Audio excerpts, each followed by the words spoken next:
Welcome to the Underground, the Steel City Underground, the black and gold standard for Pittsburgh Steelers coverage. Now, here are your hosts, Joe Kuzma and Brian E. Roach.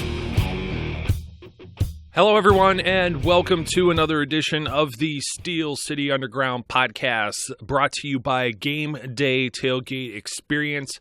Elevate your tailgate when the Steelers travel to Jacksonville November 18th to take on the Jaguars.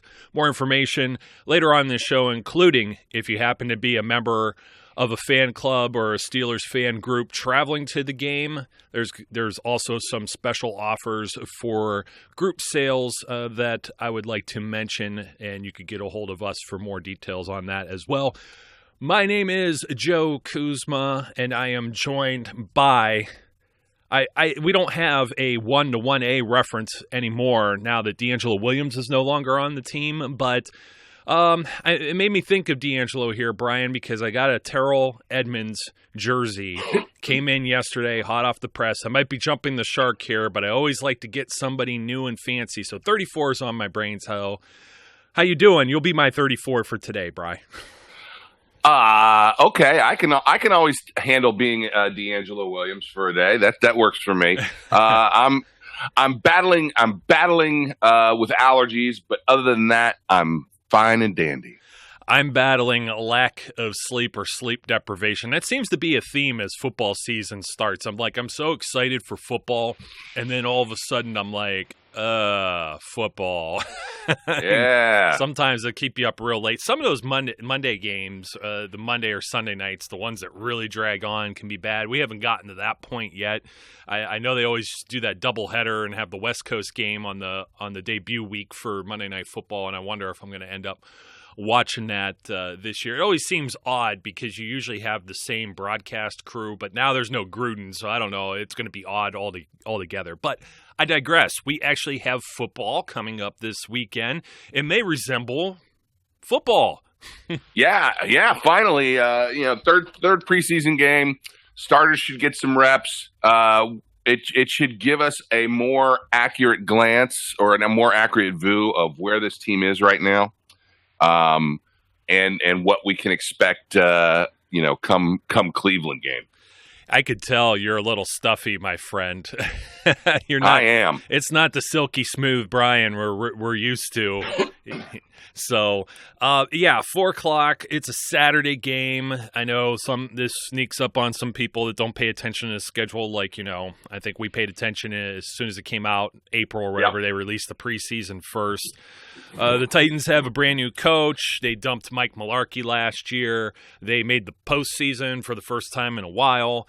They seem to be a team on the rise. If they have a number or most of their starters playing, it may be an accurate gauge to see where the Steelers are at.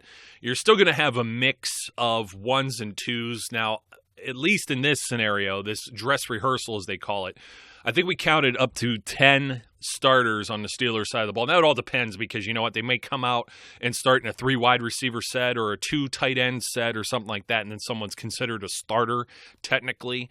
That always drives me crazy, and it's tough to put that with stats. Quarterback stats are interesting in that regard too because there's not saves or anything like on the baseball end or another pitcher comes in and wins, and I don't understand baseball at all, so don't at me. Okay. But of those 10, and we'll go through some of those names, we're actually going to see probably 8 or 9 of them. I think the one that's definitely not ready to go right now is Vance McDonald, if I'm correct. Now, I think we're ahead of any type of press conference from Mike Tomlin saying who's in or out, but we do anticipate some of the big guns playing maybe a series or 2. Yeah, I think this will be our first glimpse of more than likely Antonio Brown, Ben Roethlisberger, the full starting offensive line minus Ramon Foster still because he's injured. And that in and of itself will be interesting enough, to see that. The defensive side, Cam Hayward will play. TJ Watt, I don't know. I haven't. I think he's gonna. I think he's going to as well. Okay, yeah. So I mean, it's if they get 2 series, if they get 3 series, it's going to depend. One of the it just is going to depend on how they perform. Mike Tomlin in past games, I remember a preseason game in Philadelphia where the starters played much longer than anticipated, especially on defense, because they stunk. And don't let that come to fruition, man. We can't handle it. He basically kept him out there and said, until you have success, you're not getting off the field. I remember that. Lawrence Timmons played like 3 quarters or something insane. Absolutely. I was at the game and Philly fans are looking at me going, is that still your starting defense? And I went, I don't want to talk about it. But hopefully what did that do for what did that ever do for the Eagles? It's not like they won anything big or anything. At least that year. Not that season they didn't. Not that season they didn't. Yeah. I expect that the starters are going to play, at least a couple series, maybe the entire first quarter, and then that's it, and then we'll chuck down from there. What I think will be the most interesting to see, especially on offense, is who else gets reps with Ben Roethlisberger, and whether or not guys like James Washington and the camp darling Damon Patterson, whether they get any reps up top with the big boy. Yeah, that's kind of interesting, and I think we should plow through both sides of the depth chart. I don't know on the Titans end of things. I mean, I don't know that I'm really curious to see. The only matchups I think are the running backs with Dion Lewis and Derrick Henry, and seeing how the defense, particularly first teamers, handle that. Other than that, I mean, I don't know. There's not a whole lot to talk there because I don't know how long like Mariota is going to be in, and then I do believe Mariota is backed up by Blaine Gabbert now. Yes. And so that should make even the 7th team guys, we don't even have 7th team guys. That's me and you. We come out from the stands, walk down the steps onto the field. We may have some success against Blaine Gabbert. So he'll make everyone look sharp. On offense, let me see. Antonio, I'm going to go through the starters first. So, and this is this is from the Steelers direct. So there's wide receiver at the top of the chart and at the bottom of the chart. So if it sounds out of order, sorry, I'm just going top to bottom. If you got the same thing in front of you, folks, you could follow along too. Antonio Brown should play a couple series. Big Al, yeah, he'll be in there, maybe a whole half. The guy's like a workhorse. Foster's still hurt. Marquise Pouncey, not going to see a whole lot of him, just as long as Ben's in there, I think, just to get some timing down. DeCastro may be in there a little extended. We've already seen him in the preseason. Marcus Gilbert, I think he skipped a game with the birth of a child, so I think he might get a little more extra time. And let me see, Vance McDonald still ailing with a foot, so that's going to be Jesse James. And in fact, a whole bunch of tight ends are banged up. Everyone's freaking out about it, but they have the depth, and it's not like any of this stuff is, I don't think, going to be too serious to hinder into, let's say, the regular season, or at least deep into the beginning of the season with Vance McDonald, and then I think Xavier Grimble with like a broken finger or some type of finger deal, something with his hand. But they still have Bucky Hodges too. I think this could definitely, that could help his stock. It could rise. Le'Veon Bell is still a no-show, so don't expect to see him. That's going to be James Conner. Rosie Nix, we're going to see a little Rosie, maybe 1 or 2 snaps. I don't know how much they'll use a fullback, unless they get in like maybe a goal line situation. Maybe they'll try something cute. Maybe they'll try a QB sneak with Big Ben. Juju is a starter. He's listed as a starter. It's not a surprise. He may get some extended time and play in there depending on who comes in next to it. I expect Landry Jones to be the second off the bench. I think we'll see all 4 quarterbacks. We may even see 2 quarterbacks on the field at the same time. I think this could be revolutionary, Brian. No, I'm just kidding. But that would be it would be cool if we could pull it off. We got enough guys, put Josh Dobbs, just put him off, put him in the pistol and put Mason in the shotgun, make him guess which one. Sure. Why not? Yeah. Now, this is where I don't know, because they have behind AB, Justin Hunter, Damone Patterson, Marcus Tucker, and Justin Thomas. Thomas has been a ghost. Tucker has been absent after having an excellent preseason and training camp the previous year and being on the practice squad. I don't even know how much we see of Hunter. This is one of those things where Mike Tomlin's like, you're a veteran. I already know. I know everything I need to know. So he may not be out there very long. He could be in there even with Ben. It's possible, the same difference, Darius Hayward-Bay, but they have him listed third behind Juju. It's James Washington behind Juju. And as you alluded to, they've been doing a lot of work trying to get Ben and James Washington on the same page, same timing, same everything. James Washington quoted as saying Ben tries to fit these balls into a, quote, 1 foot window, and he's trying to adjust to that. This is a real game situation where I do think we could see Washington on the field, much in the same way. If you remember, I think it was 2 years ago, they played the Saints in New Orleans for the Week 3 dress rehearsal deal, and they worked Sammy Coates in pretty heavily, not only with Ben, but also with Landry Jones. I think we could see the same thing.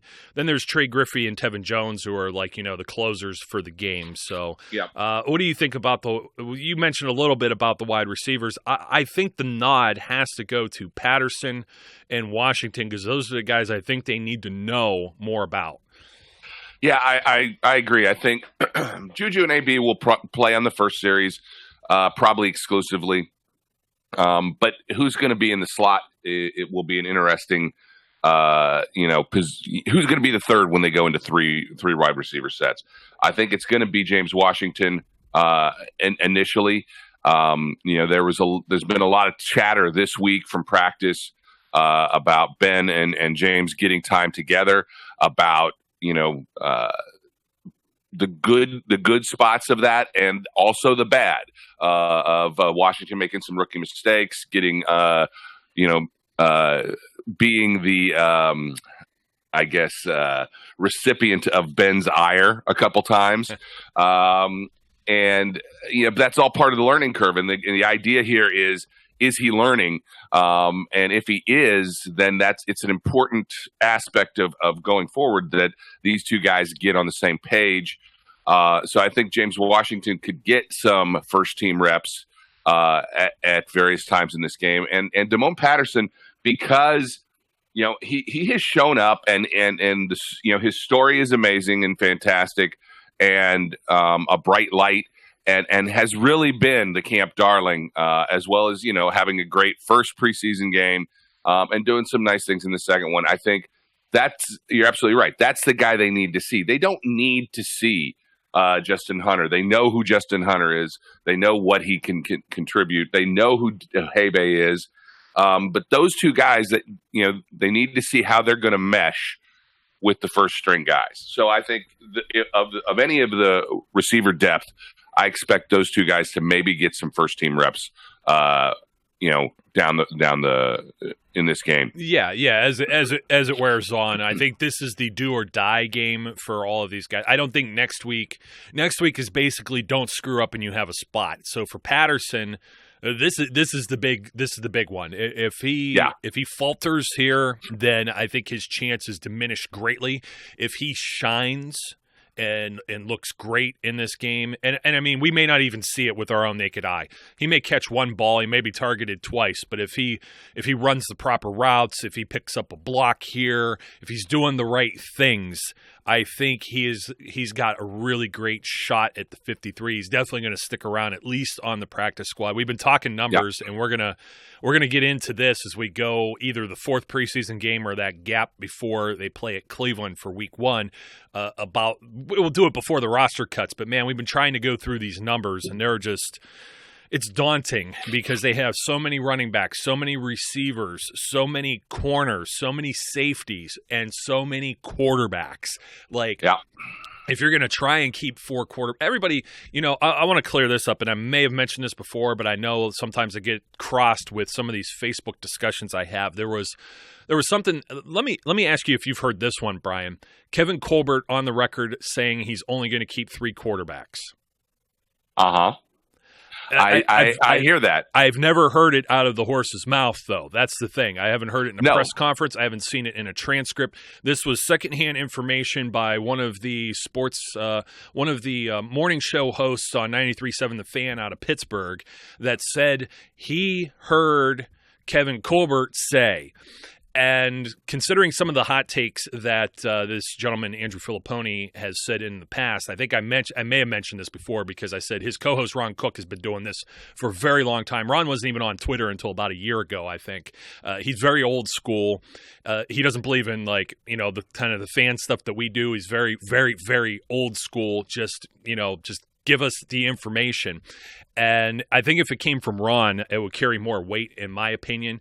So I'm still of the belief, because we haven't heard it in a press conference, we haven't heard anyone ask it, and we haven't heard Kevin Colbert directly say it, that 4 quarterbacks are still in the mix, whether or not it's 3 on the 53 or a 4th on the practice squad. Of course, we went through the whole depth charts. We talked about how some teams even view a 3rd quarterback as a waste of time. We talked about how the Steelers have kept 4 before. I just joked about trying to put 2 on the field at the same time, which actually happened when Cordell Stewart was around, but he played wide receiver. I don't know if Josh Dobbs can do that. That'd be kind of cool if he could. I think if Josh Dobbs comes in this game and has another sustained drive of like 70 yards or 75, he's done like 5 of these already, and they've all ended in touchdowns. He gets another one of these and doesn't make any mistakes. Let's just say even if he does throw a pick, if he has a TD and a pick, let's say the pick's tipped or something, it's not something where he just stares down a player like he did last week. He's really going to make this an interesting battle for however many quarterbacks they keep, and if they keep 3, which one goes. Because let's say Landry goes out there and doesn't do well, he goes like 3 of 10 or something, and they stall, and they have like a 2 quick 3 and outs or something of that nature, and then you have Dobbs come in. Even if Dobbs comes in at the very end, and even if he's at the very, very end and he runs a 2-minute drill to success and they score, or even if it's a game winning, I'll say game winning in the context of preseason, like a field goal drive, you're thinking of it as a situational football as game winning. Even if they're going to be down 20, they're still going to run through the full scenario like this with a 2-minute drill. We're all under the assumption Mason Rudolph's safe. I just think if Josh Dobbs comes in at any point, and it's interesting when Josh Dobbs will be in as well, to pay attention to that and who he's playing with, he can make this an even tougher decision for the Steelers front office here. Well, absolutely. We said that last after the Packers game, and it's true. Josh Dobbs has shown tremendous growth from last season. He has developed, the right tendencies. He is seeing the field better. He is making his reads better. He is showing better pocket presence. He's moving better in the pocket, and other than the one interception, he has made good choices and good reads. He's looked better. And he is making a case for why they should keep 4 quarterbacks. There's no question about that. I agree with you.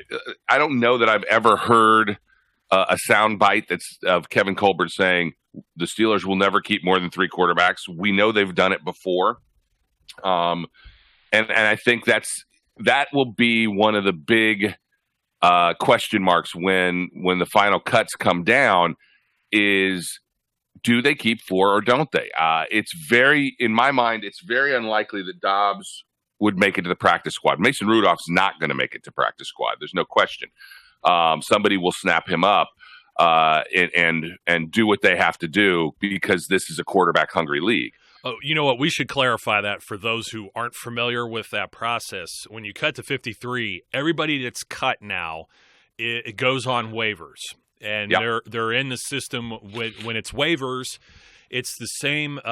When you're on waivers and the player's on waivers, all of the other teams in the league have an opportunity to sign or acquire that player off of waivers. So if Mason Rudolph, for example, were to be released as part of the cuts down to a 53-man roster, and we believe that's just preposterous, and it's a 0.0000 whatever Google zeros 1% chance of doing that, then he would go in to this waiver system, and the order of teams is the same order as the NFL draft spots. Of course, not with the trades, because the trade. It's the original spots before anybody traded any of their picks, because that's how they finished their season last year. So the worse your team was, Cleveland, that means Cleveland obviously is at the top of the list and would be able to grab him first off of waivers. If they do not, then it goes to whoever else it is, like the Jets, the Colts, the Broncos, whatever teams that were there at the very top of the list as far as being, like last place teams last year. So when we say he may not make it to the practice squad, it's not like they get to decide to 53 and then say, and these 10 guys go on practice squad. No, they got to cycle all the way through the waiver process, however long it is, day or two or whatever, weekend, whatever that time period is. And then when they, quote, clear waivers, you hear that term a lot, then that player is a full-out free agent that could sign with anybody. And typically they'll come back to whatever team they were just working on, because obviously you're going to have the best shot there. Other teams are, it's not like you're throwing a lot of money at practice squad players. There's no guarantees, they don't, in all of this stuff. You might get thrown a few extra bucks here or there, like a BJ Finney, but it's more the exception than the rule. So most of these guys aren't going to go to another team. They're going to stick with the team that originally acquired, and that they have. I want to say equity in, or the team has equity in them. You know what I mean? But it's like they're not starting fresh with somebody else, I guess, is what I'm saying. They have some familiarity, and they feel they can work up. And these guys will bounce around, though. When you're on a practice squad, you are eligible to get signed by another team, provided that team puts you on their active 53. So let's say Rudolph went to the Steelers practice squad. Great. He's on the practice squad. But that doesn't mean that next week Cleveland doesn't all of a sudden decide Tyrod Taylor isn't the guy, or Drew Stanton isn't our backup. They cut him. He goes into the waiver process too, by the way. And then they sign Rudolph. They can't sign him to their own practice squad. They have to move him over to their own 53-man roster. And they can do that. Now, Rudolph is he would also have the ability to say, his agent can say, no, we're not going to do that. You could say no. You don't have to go. Most players on a practice squad are not going to say no, because this is their opportunity at the big time. This is their opportunity on the 53. There's usually maybe some more money involved. There's also the vested veteran benefits and stuff like healthcare and things as you accrue seasons in the National Football League. And all of these things, trust me, all these things factor in, including your hometown, where you grew up, where your family is, and all, like we say, it's larger than just what goes on the gridiron. So, that getting back to what you were saying, Brian. So when we say something like, hey, this guy goes through waivers, I just wanted to explain that for everyone who may not be familiar. Yeah. And that's what I mean. It's not a process in a league like this where quarterback talent is coveted heavily. Trying to sneak a guy who is a potential solid backup or a down the road solid starting quarterback onto the practice squad is not something that's going to be easily done, at this point in time. So, you have to make the assumption that if they are going to let it's really Dobbs at this point. If Dobbs is going to not make the roster, then Dobbs is probably going to be gone. And so has he shown enough to make a legitimate case for staying? And do they feel like he can fill the role that they originally drafted him to be, which is to become the developmental backup quarterback? And if that's the case, then they got to figure out how to squirrel him away. And that makes all of those other positional choices a little more difficult, because they don't normally keep that extra body at quarterback. So it's going to be an interesting, once we get past this game, then all of the predictions for 53-man roster are going to start flying out. Yeah, I almost got mine in early. Yeah, and we'll see what people think. I'm not going to even make a guess at it until after this game, because there's too much in this game that's important to that final decision and solidifying where certain choices are going to be made. There is another wide receiver story that came out this week that does semi-impact this, at least down the road terms, and that's Eli Rogers getting suspended for a game for substance abuse. I'm not sure I know what the substance was. I would have thought it was more. I would have thought it was more games if it were that. That was the one that confused I know. me. It's odd. It's odd, a single game. I know they changed those policies, but I mean, we know it wasn't PEDs, so you were right. Immediately you would assume somebody rehabbing from an injury might be on a medication, and all of a sudden there's a trace of something of something or other that's banned, that's not permitted by the NFL, that was in whatever this player was prescribed, and but it wasn't PED. This was substance abuse, right, which would lend you to believe it was more of like an uncontrolled substance like marijuana or something like that, as Brian joked about there. But one game, I mean, we've seen. I know they changed some of these rules, so I may be wrong on it, but one game seemed a little odd. Now he's going to start on the PUP list anyways, I believe. If he doesn't make it straight to IR, one of the two. Because again, if Damone Patterson plays well enough, Eli Rogers might find himself sitting this season out. Which could be true. Yeah. Eli's more of a slot guy and Damone's more of an outside guy, but we already know that Antonio Brown and is all over. And Juju as well. He can man those positions. So when you have it's really like Patterson, are you going to take Patterson over Hunter or Haybay? I mean, Haybay, this is what it is. You can't teach 6'2" and you can't teach 6'4". And unfortunately, Patterson, they have Patterson listed at 6'2". For some reason, I thought he was shorter, but they list these guys at whatever. Take it for face value. So I mean, he's got a little bit of that working for him versus like Kadri Henderson, 5'8", who must desperately do something on special teams, or he's got like no chance whatsoever here. And of course, Cam Sutton's been returning punts as well, so they've been trying out other players other than like a Henderson in that position. So Eli has lost the job as a punter more than one season already, trying to supplant Antonio Brown. I don't think he's anything but a sure thing. The other guy that's going to be an exception up until he signs his franchise tag is Le'Veon Bell. So you got the running backs as well, where a Fitz-Toussaint might crack the 53 and be released within a day to make room for Bell. I believe it's between him and Ridley. Connor's on the roster. I don't think they're going to move Samuels as a draft pick unless they think he absolutely sucks, and it does not look like that is the case from just a small, like a fraction of seeing him play, especially with the snaps he had last week. Now, Summers and Franklin, those guys, I don't think they have a shot either. So no. We've been talking an awful lot about offense. I don't know if you got anything else to wrap it up. We need to move on to D real quick before we run up against it here. We're going to have a 2-hour show.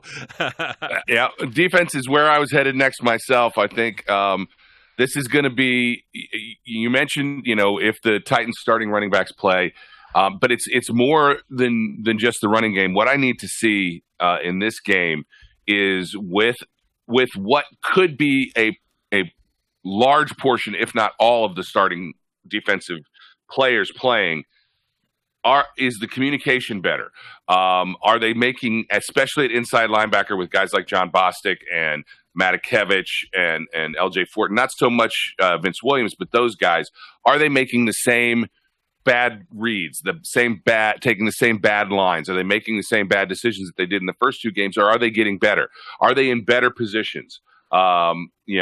We haven't complained heavily about the corners, and I don't expect to start now with Joe Hayden getting some time and Artie Burns in. But are the safeties, playing well together? Sean Davis and Morgan Burnett. And are we getting pressure more so than we were getting in the first two games from guys like Cam Hayward? And then there's really an intriguing story building here because Dan McCullers has sort of come to life. Sort of. And before I jump on that train, I wanted to backpedal to Big Ben putting pressure on maybe the Titans defense. There was talk of running a lot more no huddle, and I wonder if they break that out as an experiment on Saturday as well. But before I even get to Big Dan, the shade tree that he is, I did mention that if you're part of a Steelers fan group, of course, we're still trying to do the whole fan group thing this year as we did last year. Minnesota folks, we hear you. We're trying desperately if you're listening.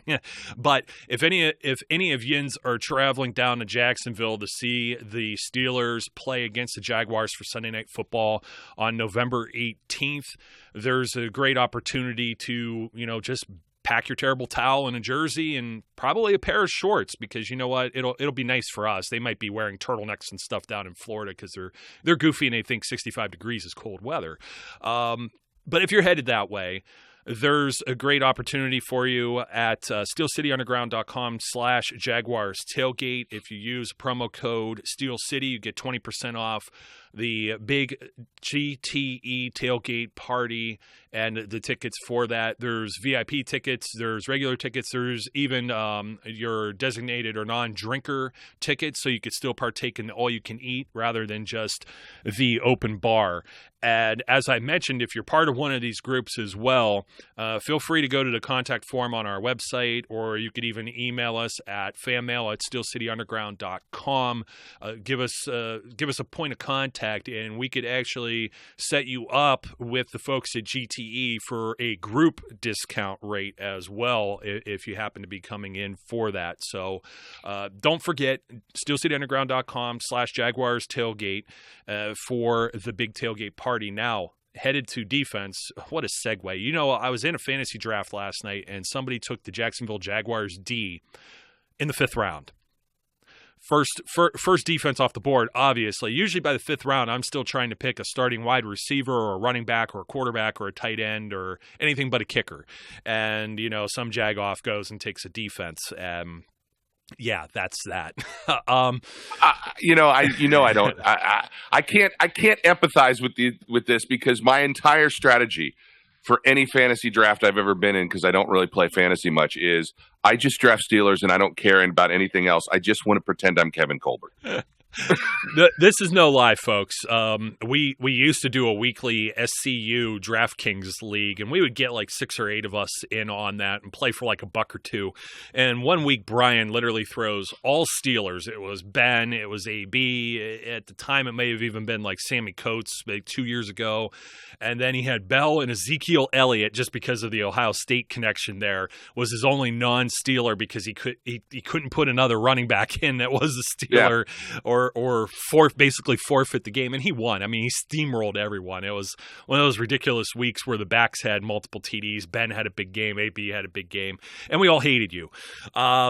Big Dan McCullers is getting more love than hate these days, and you know what? I don't know what to make of this, because there's some people talking that now, they may have 2 like definite nose tackles or whatever. Well, haven't they? I mean, Hargrave is kind of a nose tackle. LT Walton and Tyson Alualu. These guys could all split time at nose tackle. I think the biggest thing with Dan McCullers is I don't expect to see him getting more than the 5 to 10 snaps he had all regular season last year. He is a special teams stalwart for the most part, a goal line package specialist, and if he is improving his play to a point where he can contribute in other ways, fantastic. I don't know, man. I have to see a lot more. I'm not closing the book on him whatsoever, but I still think it's very difficult. Just the fact that he signed a 1-year deal and came to camp and has been on the 53, I think gives him a bit of an edge to make the team. I mentioned all these other guys that are on the defensive line. Hayward, obviously, Hargrave. We didn't mention Stephon Tuitt yet. Alualu and Walton. All these guys are going to make the roster. I think Josh Frazier's the one that's being the 7th round pick. Automatically, you're on the outside looking in. 7th round pick is just being drafted anywhere on day 3 does not mean you're a shoe-in to make a 53-man roster. He may be raw and he may need more development, and I don't think he's in any danger of being poached from a practice squad or off of waivers. I mean, stranger things have happened, but I that's the way I see it. I think Dan might be safe there. You mentioned linebackers as well. If Watt's in, I'm going to be very interested in seeing how Watt and Dupree work together. Bostic has been the guy that's been picked on a lot per Pro Football Focus and our own eyes, but that spot has been picked on, period, even when you get to Tyler Matakevich, who they gave a better grade, by the way. And, Zach Meckler kind of I'm going to have to ask Zach if I could repeat those words before I repeat them, but he gave us some insight into how they grade that type of thing, and it makes sense, and it's not necessarily picking on Bostic. It's very cut and dry. Did the ball go his way or not is basically the way it is. They're not trying to guess assignments and things that we're not privy to that may have been blown by someone else. And plus Bostic in there with, we're still talking second and third team guys, and first year with the Steelers, only a second preseason game. That type of situation's all a mess as it is. So he may still have the inside track, but I think the guy, like we talk about the receivers, we talk about what running backs or quarterbacks we want to see mix in with first team. I think we want to see Matthew Thomas. Everyone else has finally got aboard the hype train. Remember we were on the hype train for Joe Hayden about 2 weeks early? We were on this hype train about 2 months early. Oh, yeah. Yeah, Matthew Thomas has made, just as Damone Patterson has on the offensive side, Matthew Thomas has made his case for being an undrafted, free agent that makes this team. And I want to see what he can do with the next step. I would like to see him get some snaps on first-team defense. I would like to see him play against, a higher level of quality opponent, because that's going to show them a lot about what he can do and how well he can contribute. He's been making his chops against the JV. How does he do on the varsity level? Exactly. That's no better way of putting it. Let's see what he could do against a higher quality competition and see if he's the real deal, because I believe that he could. LJ Ford's spot has never been safe. I don't know how many linebackers they keep. When I look at this, I see maybe 8 spots for sure with a potential 9. Obviously, the guys we named, Dupree, Watt, Keon Adams, I believe, is going to be part of that. Anthony Chickalo. There's 4 outside linebackers. The other guys trying to fight for a spot there. Ola, Adenini. Sorry. Very sorry, Ola. We know. You probably get telemarketer calls all the time. Farrington Hugenin, nah. There's just not a chance there. And even with the guys on the back end of this, the inside linebackers, you got Bostic and Williams. That bumps you up to 6. And then it's like Matakevich would be 7th. The rest of the guys are LJ Fort, Matthew Thomas, Matt Galambos, and Keith Kelsey. Now, Keith Kelsey, when I was out of camp, looked like he was given the original opportunity to lose, and it looks like he's already lost that opportunity. As much as we hate to say that, all these guys are humans, it's just that's the reality. On the corner side, it's how many bodies do you keep, because they're so deep. We're going to see Hayden. We're going to see Burns. Cody Sensabaugh is bumped up into the backup role there. That could be hit or miss, as we've mentioned before on this show. Cameron Sutton looking like much the real deal. Mike Hilton is that slot corner. There's 5 guys right there we haven't even got into. I think Deshaun Phillips on the outside looking in. Brian Allen could offer something on special teams.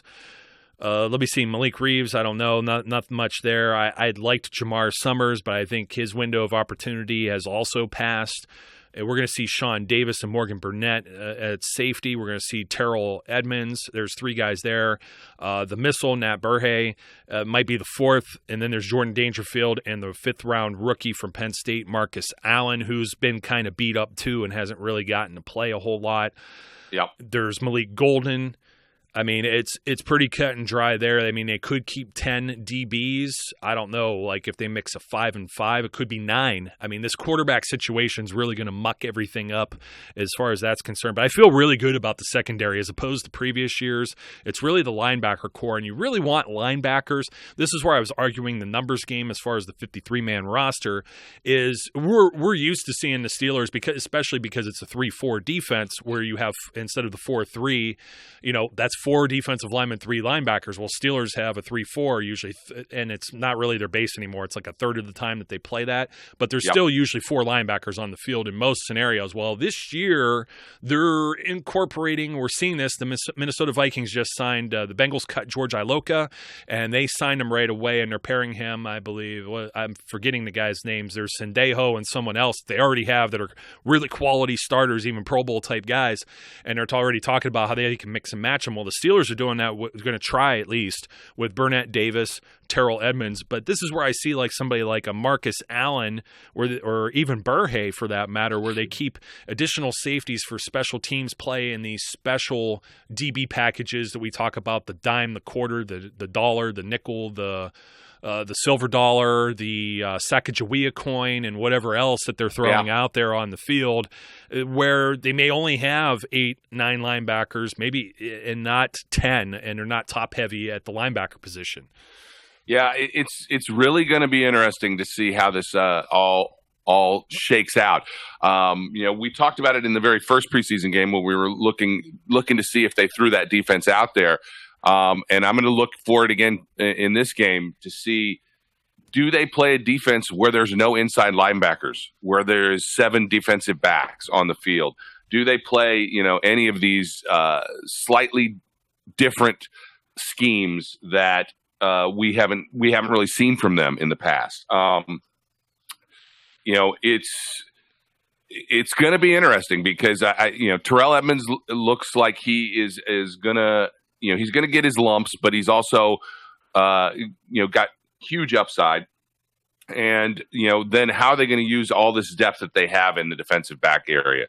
And is that going to impact whether Matthew Thomas is able to sneak onto this roster or ends up being on the practice squad? Is it going to impact, anything else beyond that? And how do they balance that with trying to keep all 4 quarterbacks? So, there's a lot of really tough decisions, and I don't envy them. But it's as we've said before, it's kind of a good problem to have. It's an excellent problem. Here's one that's very interesting on the depth chart. We don't get into special teams very often. Mike Tomlin was asked about Jordan Berry. I don't think directly Jordan Berry. I think just the punting game. And, what are you going to do when the ball bounces the wrong direction, which it seemed like it did that the entire Packers game. Barry has got to look a little more consistent. I don't think Matt Wiley is necessarily the answer. He's the other. I don't know if he's a veteran or just kind of like a journeyman. He's played some in the NFL. I know he's been with the Cardinals and at least maybe 1 or 2 other teams in their camp. I don't know that he's necessarily the answer either. He's got, second year or maybe this is entering his 3rd year in the NFL. They may look at what the other teams do around the league and snag somebody off of waivers as well if Barry doesn't clean it up in the next 2 games. Chris Boswell, who I was a pick away from taking on my fantasy team, by the way. I was denied that, which was very irritating. Then the other kicker I went to take, and this was late in the draft, folks. It was not 5th round. I missed on that too. It was like people just were picking my brain for kickers. But Boswell's unopposed in camp. He's not in danger of going anywhere. They were trying to work on a new deal with him. We'll see what happens with that. He's not going to go anywhere unless they spend all this money on Le'Veon Bell over the next 3-4 years, and they can't afford to keep him, which would be a shame. Cam Canada is unopposed in camp as well. Of course, the thing that also factors with the punter too is that Jordan Berry is the holder, and that also contributes to. I mean, he's been the holder pretty much the entire time Boz has been here, so you cannot, just like you can't downplay Landry Jones's contributions in the quarterback room and things like that, you can't downplay that Jordan Berry doesn't bobble the long snap from Canada on a field goal or a point after try. So the interesting ones here is Antonio Brown's back as punt returner. As I mentioned, Cam Sutton was working in on that. He's listed as the backup on the depth chart. The kick returners, Juju, we saw that last season. He's still there. We saw Fitz Toussaint already in the preseason, but he is listed as the 3rd. In the gap between, the other guy is Artie Burns. And I don't know that. Do I have any memory of Artie Burns returning kicks? Or let's go back even further.